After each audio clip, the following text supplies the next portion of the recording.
Alhamdulillahi Rabbil Alamin. Wassalatu wassalamu ala asyrafil anbiya'i wal mursalin wa ala alihi wa sahbihi ajma'in. Subhanaka la ilma lana illa ma 'allamtana innaka antal alimul hakim. La haula wa la quwwata illa billahil aliyyil azim. Rabbi shrah li sadri wa yassir li amri wahlul 'uqdatam min lisani yafqahu qawli. Allahumma iftah 'alaina bi futuhil 'arifin bik. Allahumma ja'alna minal ladzina yastami'una al-qawla fayattabi'una ahsana. Allahumma 'allimna mimma jahilna wa anfa'na bima 'allamtana wa zidna 'ilman nafi'an ya rabbal alamin. Qala Syekhul Musannif rahimallahu ta'ala wa nafa'na bihi wa bi'ulumi fid dharain amin.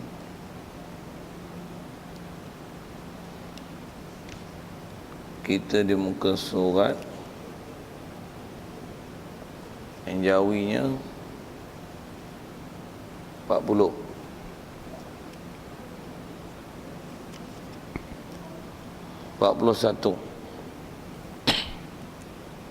Wajib bagi Rasul. Kata Musannif rahimahullah ta'ala, wajib bagi Rasul 4 perkara sidik. Artinya benar sekalian perkataan mereka itu. Dan makna benar itu adalah berbetulan dengan hak sebenar. Dan wajib kita i'tiqad mereka itu benar pada dakwa jadi Rasul dan jadi Nabi, dan benar sekalian perkara yang mereka itu menyampai kepada kita, dan benar pula pada segala perkhabaran mereka itu daripada perkara yang gaib, seperti ia cerita perkhabaran anbiya dahulu dan perkhabaran kiamat, syurga, neraka dan lain-lainnya. Dan kalau selora sekalipun dan mustahil lawannya, iaitu dusta. Hadirin sekalian, pertama sekali syukur terima kasih kita kepada Allah Ta'ala. Syukur kita nikmat hidup masih diberi. Syukur kita dapat Islam sejak kecil lagi. Mak ayah kita Islam, maka Islamlah kita. Lebih-lebih lagi kita syukur banyak-banyak Allah Ta'ala jadikan hati sanubari kita boleh datang ke masjid, datang ke surau, datang ke majlis ilmu, dengar majlis ilmu. Dengan tu pula kita dapat membenar dan mengiyakan, menerima, mengiktiraf semua ajaran Nabi kita Muhammad sallallahu alaihi wasallam yang istilahnya kita imani akan dia, dan kita terima semuanya, tidak ada apa satu pun yang kita tolak. Syukur banyak-banyak kita hidup dalam keadaan Islam, iman begitu. Apatah lagi dijadikan kita boleh taat patuh perintahnya, meninggalkan larangannya, sihat boleh, lapang masa, dapat hadir ke solat maghrib malam ni di masjid ini. Dan insya-Allah kita manfaatkan pertemuan kita meneruskan bacaan kitab daripada kitab Pati Faridah ni, insya-Allah. Dan kita dalam masjid ni mana yang iktikaf sama-sama. Apa niatnya saja aku iktikaf dalam masjid ni kerana Allah Ta'ala. Kata Musannif, wajib bagi Rasul 4 perkara. Ada sekalian apa yang kita nak sambung ni, kalau ikut nak masuk dah. Nah itu kalau ikut dah masuk dalam bab Rasul, di mana dasar akidahnya nisbah menghantar Rasul tu wajib iktikad Allah, hak dia nak hantar atau tak hantar Rasul. Menghantar Rasul pada Allah Ta'ala adalah harus. Tapi mana yang Rasul dah memang Rasul, wajib atas kita mengiktikadkan bahawasanya dia ialah Rasul. Membangkang dan menafikan siapa yang dalam status Rasul, Nabi, sedangkan dia memang Nabi Rasul, mengingkarkan mereka adalah kufur. Begitu juga sebaliknya, siapa-siapa yang membenarkan dan mengiktiraf dia adalah Nabi, begitu juga Rasul, sedangkan mereka ni bukan Nabi dan Rasul, apatah lagi yang telah diijma' oleh ulama' bukan Nabi Rasul, kita memandai-mandai menyenaraikan siapa mereka yang termasuk dalam senarai Nabi Rasul sedangkan ada yang tak termasuk, itu juga adalah perbuatan kufur kerana mengiktiraf orang yang bukan Nabi dan Rasul sebagai Rasul. Baik, jadi yang tu yang lepaslah kalau ikut itu dah belajar tu. Jadi yang kita nak sambung ni adalah kalau ikut nisbah Rasul tu sendiri. Dah kita imani dia adalah Rasulullah, utusan Allah, dan kita mengaku dan iktiraf apa saja yang dibawanya, mengimani akan apa saja yang dicakap, dia maklumkan kepada kita. Jadi tak dapat tidak dengan kita mengimani Rasul begitu, tak dapat tidak mestilah ada ciri yang mesti ada pada dia, yang dengan itu barulah kita membenarkan dia. Dan disebab kita pula wajib i'tiqad dah dia Rasulullah, mestilah khusus kita bicara dengan angka yang selalu sebut lama ialah 4. Ada 4 sifat yang mesti tak dapat tidak Rasul, Nabi mesti bersifat dengan sifat ini. Nabi Rasul mesti bersifat dengan sifat ini. Baik, ada perkara yang mudah aja yang kita dah bilang, cuma insya-Allah kita cuba sebut apa yang mungkin, yang kalau kita ada tersilap faham dalam bab kisah-kisah Nabi Rasul, terutama untuk mencirikan 4 sifat ni, sidik, amanah, tabligh, fatanah ni, kalau ada yang tak betul, semak balik dan betulkan. Pasal kadang-kadang kita fakta-fakta sejarah Nabi Rasul ni, Nabi Rasul kita faham angka siapa dia yang masuk 25 tak masuk 25, katalah gitu.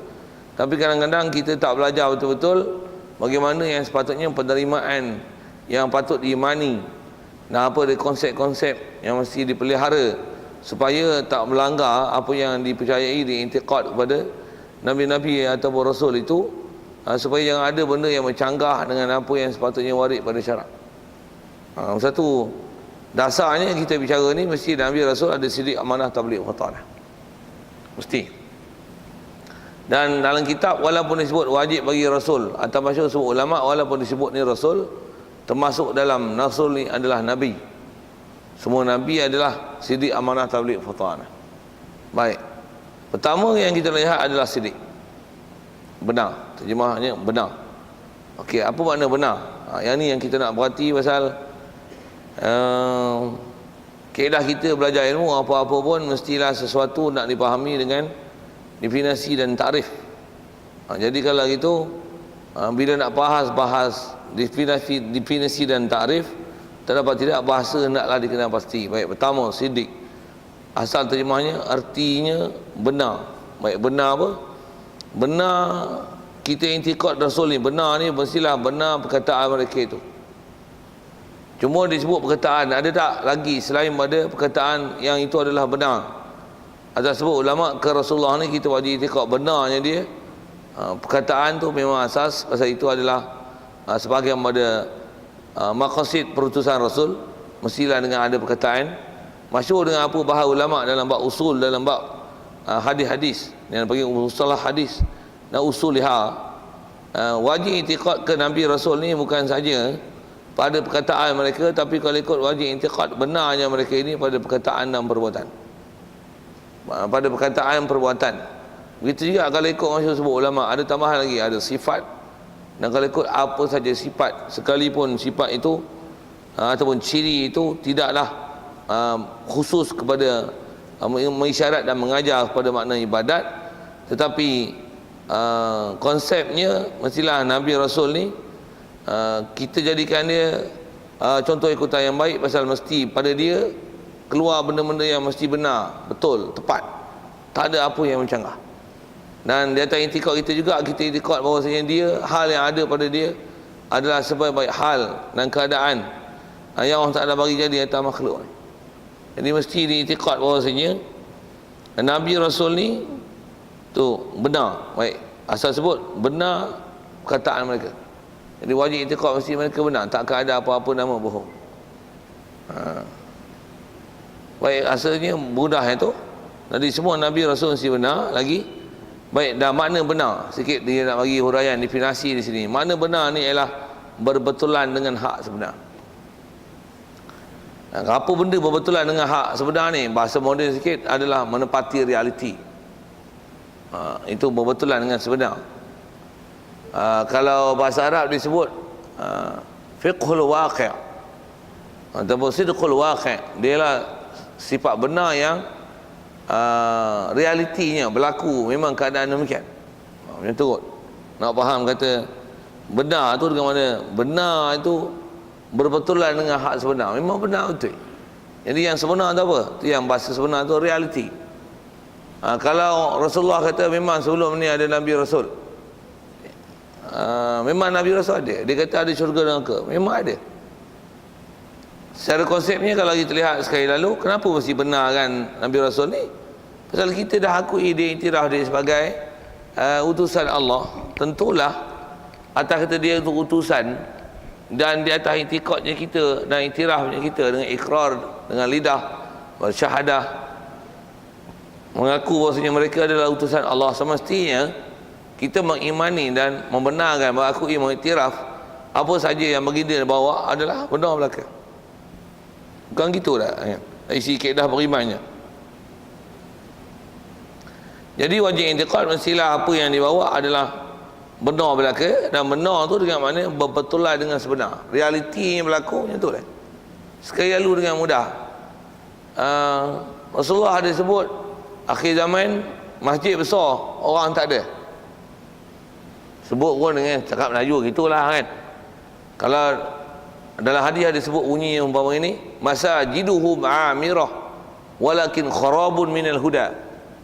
Masjid tengok dahsyat lah, tengok terpegun tengok kan, teruja tengok kecantikan dan belanja membuat masjid, tapi tengok penghuni menyedihkan, kharabun minal huda. Itu kita kata ada juga penunjuk, kadang-kadang tak ada orang langsung, ada masjid kan langsung tak ada pengajian, kadang-kadang ada pengajian tapi tak ada orang, ada orang kadang duduk semua tepi dinding, tak ada seorang mau duduk depan. Itu rasa itu tak. Jadi ada masjid-masjid yang macam tu. Jadi nak kata apa, Rasulullah bila disebut mesti betul, mesti macam mana yang dikabarnya macam tu lah yang akan berlaku. Itu disebut masjid. Antaranya dia kata apabila amanah itu telah jadi harta ghanimah, maksudnya amanah ni jadi rebutan. Antara amanah tu apa? Memimpin, mengurus, mentadbir, amanah besar kan, tapi orang pakat berebut. Nah, menganggap itu sebagai satu peluang mendapat kekayaan. Lah ni isu tu duduk bising tu. Tak tahu sudahlah apa benda. Rasulullah dia kata akhir zaman ni banyak perempuan. Dan banyak tu sampai tahap dia 40 lelaki, 40 perempuan, 1 lelaki. Ni sebah dia. Tu dia. Tu yang ramai anak dara bofi anak dara. Orang perempuan yang andar tu. Dan begitu juga Rasulullah kata dalam keadaan macam tu, walaupun umat Islam ramai, tapi macam buih di laut. Apa dia khabar tu semua betul. Apatah lagi kita ni dah duduk 1400 tahun lebih dia. Dan apa yang dikhabar tu kita dapat lihat dengan mata kepala kita bahawasanya apa dia benar, mana boleh disangsikan lagi yang benar dia. Jadi kita ni memang kalau disebut beriman, tuan-tuan kata benarnya Rasulullah yang disebut yang kata berbetulan dengan sebenar, menepati realiti. Dia mutabaqatun lil waqi', kata menepati realiti itu. Zaman kita ni kalau tak mengakui, tak mengiktiraf apa yang Rasulullah sebut, memang bodoh gila bupi bahasa gitu. Pasal nampak depan mata kan. Baik. Jadi maksudnya kita wajib iktikad mestilah Nabi ni apa dia cakap semua benar. Baik. Dan juga wajib kita iktikad mereka itu Nabi Rasul ni adalah benar pada dakwa jadi Rasul dan jadi Nabi. Kalau dia kata Nabi-Nabi lah, kalau dia kata Rasul-Rasul lah. Cuma sekali lalu tengok macam mana nak beza Nabi dengan Rasul. Yang ni pun kena perhati elok tuan-tuan. Kalau kita tak mengaji elok, yang kalau kita mengaji sekolah kebangsaan aja, bab ni, bab Nabi Rasul ni, membezakan Nabi Rasul ni ada takrif yang tak betul kat kita. Saya sebut tu pasal selama pengajian saya mengaji dan tengok dalam kitab-kitab yang dikarang oleh ulama, takrif yang selalu kita belajar sekolah kebangsaan, bahkan yang tu jadi skema. Kalau ada soalan, jawapan markah dia mesti jawapan dia begini. Yang dalam sekolah kebangsaan silibus dan skema ada, kalau ada soalan dan skema jawab tu salah. Benda salah ni. Tanya tuan-tuan tengok, simak saya nak kata salah tak salah, tak saya nak buktikan. Apa beza Nabi Rasul? Tuan-tuan faham ke ni? Selalulah, takkan tak pernah dengar langsung kot. Tak pernah dengar saya nak kata ayat kasar tu kan. Tak payah sebut lah, malu kau orang. Okey. Nabi terima wahyu untuk dirinya. Rasul sampai terima wahyu untuk disampaikan. Betul kan? Macam itulah kita belajar kan. Bahasa mudah, Rasul menyampai, Nabi tak menyampai. Macam tu kan? Bahasa mudah. Betul? Tuan-tuan ngaji macam mana? Selalu macam mana? Nabi itu Rasulullah kan? Dalam buku macam tu lah. Okey. Nabi untuk diri sendiri, Rasul menyampai. Okey. Saya sebut pada awal lagi. Sidik amanah tabligh fatanah ni dia bukan untuk Rasul saja, bahkan Nabi termasuk sekali dalam tu. Tak mana ada muskil, ada clash Makna tu, tahu mana? Sidik, amanah, tabligh. Nabi Rasul tabligh semua. Tak ada Nabi yang tak tabligh. Tak ada Rasul yang tak tabligh. Untuk kita belajar, Nabi tak tabligh. Nabi tak dakwah. Ada sampai tahap macam tu kan? Nabi untuk diri dia. Ada sampai yang ayat dia kena tu, Nabi tak tabligh, Nabi untuk beramal diri dia. Bahkan ada ayat-ayat yang bunyi macam ni, Nabi ni duduk dalam gua, duduk ujung hutan, duduk cokok-cokok kampung, untuk diri dia yang beramal. Lepas tu orang tengok dia, orang hormat dengan dia, tapi dia sendiri tak menyampai dan tak buat dakwah, menyendiri. Ada memang ada fahaman gitu. Tu saya tanya, betul tak faham gitu ke? Tidur ke apa ni? Tak betul tak? Untuk faham macam mana Nabi menyampai, tak menyampai macam mana? Tu yang tu kalau tu apa beza Nabi dengan Rasul? Di mana perbezaan sebenarnya? Yang kata Nabi tak menyampai dengan Rasul tu menyampai. Tak menyampai macam mana? Yang tu yang biasanya kita tak didetailkan. Yang bila tak detail tu masalahnya apa? Bila kita ada salah i'tiqad, apatah lagi menafikan berdakwahnya Nabi itu. Adapun Rasul memang tak ada masalah, kita memang kata dia menyampai. Yang masalahnya apa? Menafikan menyampai tu dengan bahasa kita selalu pakai dakwah itu. Menafikan dakwah pada Nabi. Baik. Jadi kalau dengan apa disebut awal Nabi Rasul tu sidik, amanah, tabligh, fatadah, tarikh tu tak betul. Okey, tengok apa tak betul dan sepatut betulnya macam mana. Nabi Rasul ni dua-duanya tabligh dari situ. Dari sisi tabligh, dakwah, amar ma'ruf nahi munkar, memang itu kerja Nabi Rasul. Bahkan yang kata Nabi Rasul, semua pewaris Nabi Rasul, para ulama, tutup guru, bahkan yang tak tutup guru pun, kita ustaz kampung atas nama ustaz, kerana tak ustaz pun tuan-tuan memang tak pernah ada buat kerja dakwah, tegur orang, nasihat orang. Ada buat itu? Ada tuan-tuan pun ada nasihat, tuan-tuan pun tegur orang, tuan-tuan pun tak menyendiri. Takkan Nabi tak buat apa? Saya nak sebut hujah akal lah tu. Kita pun nasihat orang, kita pun tambah apa buat tabligh tu. Boh pergi bahasa itu. Kuat dakwah. Setahun tuan jalan kaki. Setahun jalan kaki. Jadi dakwah. Agak-agak dengan Nabi, siapa lagi kuat dakwah? Nabi ke buat tabligh? Apa itu? Duk kata Nabi tak menyampai tu apa? Jangan elok. Dalam buku memang itu. Dan kata-kata, jangan kata tanya orang awam, tanya ustaz-ustazah pun duk faham itu. Jangan kan? Okey, jaga tu okey, tu macam mana betul ya? Dengar. Tak Rasul tu selesai, tak Nabi tu. Baik, kalau gitu Nabi ni apa dah? Nabi ialah manusia yang diberi wahyu oleh Allah Ta'ala melalui Jibril. Okey, memang dia terima wahyu. Dari segi sifat dia memang dia sidik, amanah, tabligh, fatadah itu. Lagi apa dia? Cuma Nabi ni dia tidak ada wahyu baru. Tidak ada hukum baru. Yang hukum itu yang dapat dengan wahyu yang dia wajib sampaikan, yang jadi wajib itu melalui dia. Wajib itu saya sebut contoh wajib lah, ataupun bahasa dia sepatutnya macam ni. Nabi ialah orang yang terima wahyu daripada Allah Ta'ala melalui Jibril, yang dia tidak ada wahyu yang diperintahkan oleh Allah Ta'ala supaya dia terima wahyu itu, dan ada hukum baru. Saya nak tambah perkataan baru. Ada hukum baru yang dia kena sampaikan pada umat dia dan kaum dia. Dia hanya menyambung apa Nabi, apa Rasul sebelumnya. Kerja dakwah memang sidik, amanah, tabligh, fatadah. Dakwah memang dakwah gila punya, bahasanya itu. Gila punya dakwah. Maksudnya memang hidup mati dia kerana itu. Tak ada bahasa lain. Memang ajak manusia supaya sembah Allah Ta'ala. Itu kerja Nabi Rasul. Itu yang tak ada apa?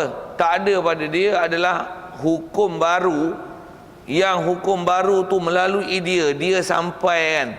Hak tu yang tak ada. Jadi yang tak menyampai tu apa? Sambung ayat tu sepatutnya macam ni. Nabi adalah manusia yang terima wahyu daripada Allah Ta'ala melalui malaikat Jibril yang ada perintah yang hanya untuk dirinya, tetapi perintah tersebut tidak wajib disampaikan kepada orang lain, yang dia hanya menyambung perintah, suruhan ataupun larangan daripada Rasul sebelumnya sahaja. Clear? Boleh? Itulah Nabi. Jadi maksudnya kalau kita sebut apa? Nabi Musa, sezaman dengan dia adalah Nabi Harun. Harun bukan saja Nabi tapi Rasul. Jadi faham Rasul tu macam mana? Maksudnya ada perintah Allah Ta'ala yang Allah Ta'ala perintahkan Bani Israel melalui lidah Nabi Musa gunakan bahasa itu, dan ada yang melalui lidah Nabi Harun. Walaupun kedua-duanya diwajibkan pada Bani Israel, tapi ada sebahagian hukum lalu ikut Nabi Harun, ada sebahagiannya ikut pada Nabi Musa. Oleh kerana kedua-duanya ada hukum baru yang dibawa untuk kaum mereka, Nabi Harun, Nabi Musa, maka mereka adalah Nabi lagi Rasul. Tapi antara Nabi yang hanya Nabi saja zaman Nabi Musa, siapa? Nabi Daud? Tidak. Nabi Khidir. Dia Nabi saja, tak Rasul. Apa faham? Dia dapat wahyu. Dia amar ma'ruf nahi munkar. Memang buat kerja dakwah. Cuma tidak ada perintah untuk Bani Israel yang Allah Ta'ala wahyukan pada dia, yang dia menyampaikan perintah yang baru itu melalui dia kena sampaikan. Yang tu tak ada. Tapi dia dapat wahyu tentang masalah tauhid apa tu sama. Itu memang tak beza sejak Nabi Adam sampai Nabi Muhammad sallallahu alaihi wasallam. Tapi dia tak ada wahyu syariat baru. So baru tu sama ada dulu tak ada, sekarang baru ada, ataupun dulu hukum lain, sekarang ni hukum lain, ataupun dulu ada hukum tu sekarang dah dimansuhkan sama sekali hukum tersebut. Itu istilah hukum baru. Baru tu sama ada tak ada bagi ada, ataupun yang dah ada dihapuskan, ataupun tukar sesuatu yang baru. Yang tu tak ada pada Nabi, yang kalau Rasul ada hal tu. Itulah perbezaan Nabi Rasul. Tapi kita telah diajar dengan semudahnya pahaman itu, sampai ada di kalangan kita yang menafikan dakwah dan tabligh itu daripada Nabi. Yang tu salah akidah. Jangan elok. Satu, jangan ada lagi perkataan sepatutnya Nabi tak dakwah, Rasul dakwah. Nabi tak menyampai, Rasul menyampai. Yang menyampai itu menafi dakwah daripada Nabi dan Rasul. Menafikan dakwah daripada Nabi. Jangan hal tu. Hal tu yang please take alert about that. Dan katanya, kata-kata tuan-tuan tak percaya, kalau katalah ada ustaz kat sini, orang lain lah, siapa-siapa lah, kalau ada dia mengajar bab akidah, kalau tak ada pun dia bagi open session to ask question. So you ask them about that. What's different between the prophet and the Nabi, prophet Rasul yang dengan Nabi? What's the different between both of this person, Nabi dan Rasul? Memang dengar saya sebut berani, I'm very sure that they will answer as what you give me the answer. You give me the answer. Itu kau cakap putih bodoh-bodoh itu kan. Memang dia akan bagi jawapan itu. Ustaz pun bagi jawapan itu. Tak, sikit lagi kalau gini, cuba tanya ustaz tu. Ustaz dulu ngaji kat mana? Saya pun sekolah kebangsaan juga dulu. Lepas tu ngaji kat mana? Saya tahfiz saja. Lepas tu pergi kat Mesir. Lepas tu balik ngajar. Jadi maksudnya apa? Dia belajar kat mana? Belajar akidah. Belajar sekolah kebangsaan aja. Jadi tauhid dia tauhid kebangsaan lah. Bukan tauhid yang dalam kitab. Yang sepatutnya kena faham macam mana. Pasal dengar saya sebut, kenapa pula macam tu? Pasal memang dalam dasar kebangsaan ajar macam tu. Saya dulu sekolah kebangsaan saya jawab macam tu dalam bahasa. Saya reti bab-bab macam ni bila ngaji pondok, belajar dalam kitab, tok guru ajar sebiji baru nampak Allah. Silap kalau itu. Silap lah mana? Kita duk kata Nabi ni tak buat kerja dakwah langsung. Nabi ni untuk beramai diri dia. Baik, dia memang ada istilah beramal untuk diri dia, tapi jangan menafikan dakwah. Jadi beramal untuk diri dia tu mana? Dia ada perintah dan larangan dan suruhan. Memang pada suruhan yang sama dengan Nabi Rasul tu memang sama. Rasul yang sebelum dia memang sama. Cuma tidak ada perintah baru, syariat baru yang disampaikan melalui dia yang dia wajib menyampaikan perkara itu. Kalau ada pun sampaikan kat dia, tapi dia tak kena sampaikan perusahaan itu. Untuk dia beramal, tapi dia tak perlu sampaikan urusan itu. Kalau kata macam Nabi Khidir, Nabi Musa, Nabi Khidir dia pun beramal juga macam mana suruhan, ada perintah baru pada Nabi Musa, Nabi Harun. Tapi ada yang perintah tu tidak diperintahkan pada Nabi Khidir untuk Nabi Khidir sampaikan dengan diri dia, hukum baru tu dia kena sampaikan sampai orang percaya ini adalah hukum yang melalui dia Allah Ta'ala wajibkan perkara itu. Melalui dia tak ada. Tu Nabi.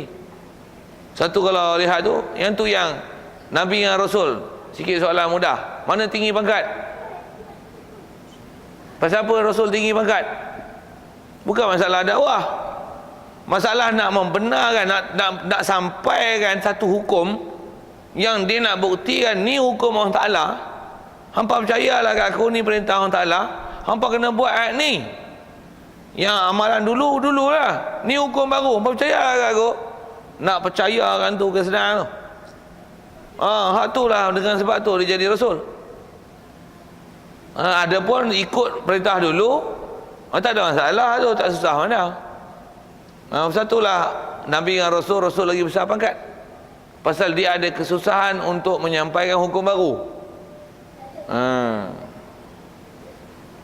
Sikit situ. Jadi asal kita bicara adalah wajib kita i'tiqad bahawasanya siapa yang dakwa dia ialah Nabi, Nabi dia ialah Rasul. Tentu di atas takrifan itu, tengok. Yang kata Nabi dia hanya akan jadi Rasul bila ada hukum baru. Kalau tak ada hukum baru, dia hanya Nabi saja, belum Rasul. Satu Rasulullah dia terima wahyu umur apa? Takkan tak tahu kot. Jangan buat sejarah, buat bodoh itu. Malaysia merdeka apa bulan? 31 Ogos. Satu mana jawab ni? Rasulullah merdeka bila? Merdeka lah. Tidak sebut itu merdeka. Rasulullah terima wahyu bila umur apa? 40 betul? 40 jadi Nabi ke Rasul? Jawab. Nabi ke Rasul? Terima apa? Ikhra' lah. Ada hukum baru kat situ? Tak ada. Nabi Rasul dulu pun disuruh kat perintah baca, mengaji, beriman. Tu ada. Suruh dakwah, mengakulah Tuhan sebenar Allah, la ilaha illallah Muhammad Rasulullah. Ada hukum baru kan? Tak ada. Dakwah pun dakwah awal, dakwah Islam cara senyap. Tapi dakwah lah. Dakwah cara senyap. Lepas berapa lama dakwah cara senyap? Cara sir. Tak tahu kat saya dah, lupa lah, tak pernah ambil peduli pun. Apa? Portugis merintah Malaysia berapa tahun? Tanah Melayu lah masa tu. 1511 sampai 1864. Betul? Ya kot. British bila ambil alih? Sajalah saya nak tanya itu, tanya sejarah tak ingat. Sejarah Nabi tak ingat, baru fair. Tapi hak Nabi yang tak ingat ni, fair apa? Leceh. Saja saya sebut itu kan. Macam mana pun nak sebut apa? Dia sampai mula-mula memang kena dakwah, tapi dakwah sir, lepas tu bawa dakwah terang-terang. Tapi adakah hukum baru? Ada syariat. Syariat apa yang Rasulullah mula-mula dia ajak? Dia bawa Islam. Yang ni orang Islam kena buat. Apa? Mana ada amalan lagi? Tak ada lagi. Ajak apa? Ajak akidah ni dulu. Akidah ni sama dengan Nabi Adam dulu. Sama. Masa tu dia Nabi ke Rasul masa tu? Baru Nabi, tak Rasul lagi. Tak Rasul lagi, baru Nabi. Pasal apa Nabi? Jawab. Tuan-tuan mesti ada perkataan tu. Pasal apa dia Nabi? Jawab. Tak ada perintah baru yang disampaikan. Perintah apa? Perintah syariat baru. Nak kena buat apa yang tak sama dengan hak dulu. Kalau Rasulullah yang terdekat kalau nisbah Arab adalah Nabi Ibrahim, Nabi Ismail. Tak ada. Yang ada suruh ikut yang macam mana Nabi Ibrahim, Nabi Ismail dulu. Thumma auhayna ilaika an ittabi' millata Ibrahim hanifa. Allah Ta'ala wahyu kan, yang erti wahyu tu macam ni, ikutlah syariat Nabi Ibrahim. Nabi Ibrahim ni agama yang lurus. Wa ma kana minal musyrikin. Jadi ikut syariat Nabi Ibrahim dulu.